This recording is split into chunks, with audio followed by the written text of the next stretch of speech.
কোন শব্দের অর্থ ডুব দেওয়া। তখন আজরাইল আলাইহিস সালাম তার সহকারীদেরকে বলে যে ওর বডির ভিতরে ডুব দে। বডির ভিতরে কি কর? ডুব দে, মানে ফেরেশতাদেরকে ঢুকাই দেয় বডির ভিতরে। কিসের জন্য? রূহ ধরার জন্য। রূহটা ধরার জন্য ফেরেশতা বডির ভিতরে প্রবেশ করিয়ে দেওয়া হয়। এরপরে ফেরেশতারা কি করে? ওই গজবের ফেরেশতারা ওই রূহটা যেয়ে পালায় পায়ের কাছে। কার কাছে? পায়ের কাছে যে পায়ের দিকে চলে যায় রুহটা। তো রুহটাকে টানতে টানতে হেসরাইয়া একবারে নিয়ে আসে মুখের কাছে, চোখের কাছে এনে চোখ দিয়ে টান দিয়ে বের করে নিয়ে যায়। আমার ভাইরা, এর জন্য তাফসীরের ভিতরে আসছে একজন নাফরমান বদমাশ, বেনামাজি, বেপরদা শয়তান, হারাম খোরের যখন জান কবজ করার সময় চলে আসে, তখন নাফরমান বান্দা দেখতে থাকে হযরত আজরাইল আলাইহিস সালামের মাথা আসমানে, পা জমিনে, এক হাত মাশরিকে আর এক হাত মাগরিবে, तमाम পৃথিবী জোড়া শরীর, तमाम শরীরে কালো কালো লম্বা লম্বা পশম, প্রত্যেক পশমের গোড়া দিয়া আগুনের জিহ্বা বের হয়।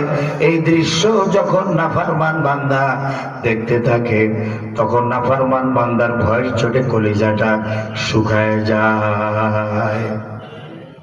হযরত আজরাইল আলাইহিস সালামের বড় বড় বড় বড় নীল রঙের দিঘির মতো দুইটা চক্ষু নাফরমানের দিকে তাকিয়ে যখন চোখ রাঙানি মারে, নাফরমান বান্দা তখন ভয়তে থর থর করে কাঁপতে থাকে।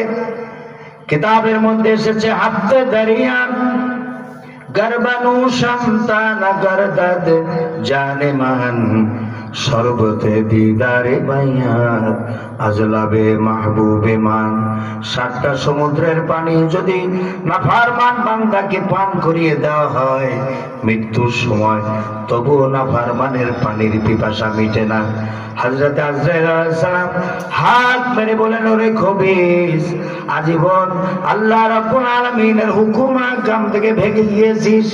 আল্লাহ রাব্বুল আলামিন নামাজের হুকুম করেছেন, নামাজ পড়িস নাই। পর্দার হুকুম করেছেন, পর্দা করিস নাই। আল্লাহর কোরআন দিয়ে ব্যক্তি, পরিবার, সমাজ, রাষ্ট্র পরিচালনা করতে বলেছেন, কিন্তু করিস নাই। আজীবন আল্লাহ রাব্বুল আলামিনের হুকুম আহকাম থেকে ভেগে গিয়েছিস, আজকের আর ভাগবার জায়গা পাবি না।